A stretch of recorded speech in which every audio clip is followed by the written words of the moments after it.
All right, hi everybody. Carol Mahoney of Unbound Growth, and I am here today with two of my favorite salespeople, and we were talking about enterprise sales. Mauricio, say hi to everybody. Hi, everybody. Mauricio is a HubSpot salesperson, and then I also have Michael Douglas, my other favorite salesperson, and not the actor. Hi, everyone. Both of you sell large enterprise deals on a daily basis. And so I wanted to get from you almost, straight from the horse's mouth to share with some other salespeople some of the things that you've learned about enterprise deals and what it takes to actually make them happen. Mauricio, I'm going to start with you because I know that you just closed the largest enterprise deal in your career. And as we were talking through it, there's some things that you learned. What was the number one thing that you learned going through that?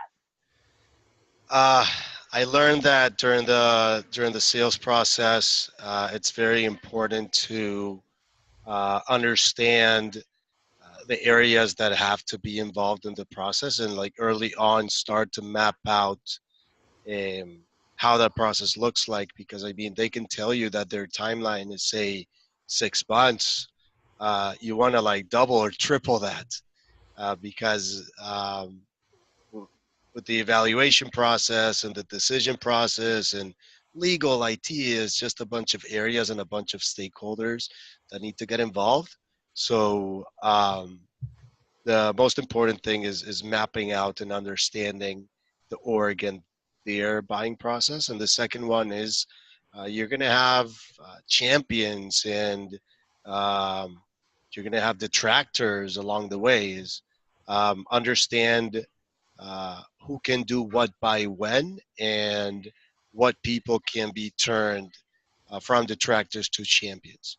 In my experience, I had IT be a detractor since day one, and little by little we started to understand their point of view, and they ended up being a champion as well.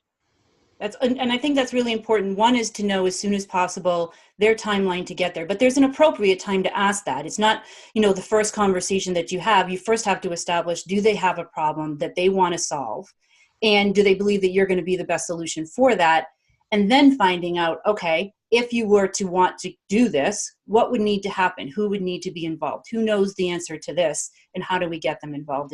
And sooner rather than later, because then you can find out from each of those people how long their process takes. So when they say 6 months and it's actually 18, you can forecast that accurately, which is something leadership I sure will appreciate. And Michael, you sell enterprise deals every day to large companies. What do you find for some people might be their biggest challenge, and how would you recommend they overcome that? So as Mauricio was talking there, I was kind of reminded of something you've mentioned before, Carol, that how you solve is how you sell. And so my biggest challenge is oftentimes the business or the individuals that would actually be using the solution that we sell, we identify that there's problems and there's problems that are worth fixing, and they trust us to be able to fix them. But there's all these other parts of the organization that need to get involved and gain that consensus. So even though there's a lot of people that can say no, there's a few people that can say yes. And so I think it's important as salespeople for the customer to see us solving that problem in front of them and putting all these pieces together. I think that builds rapport and trust.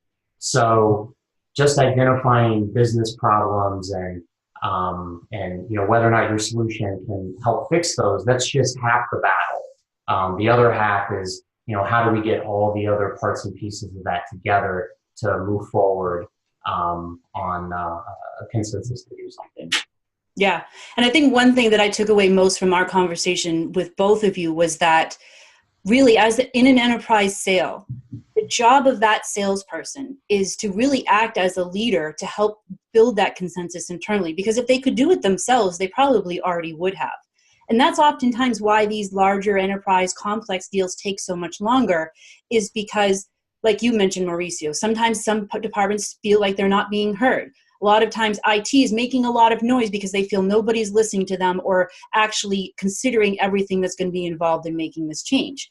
And so they put up the roadblock until someone who has the empathy to say, look, I understand this is a change, it's risky, but here's how this may help you, and what other concerns do you have? It's going to move that forward a lot for a Terriger. I think you had said detractors into champions.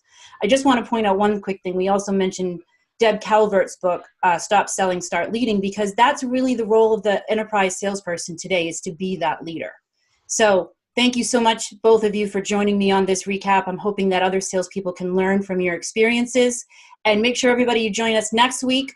We're doing a live sales lab every week this month and into February. I'll be broadcasting from Florida, so don't be too jealous, but I'll be nice and sunny. So I'll see you then. Thanks, everybody. Over and out.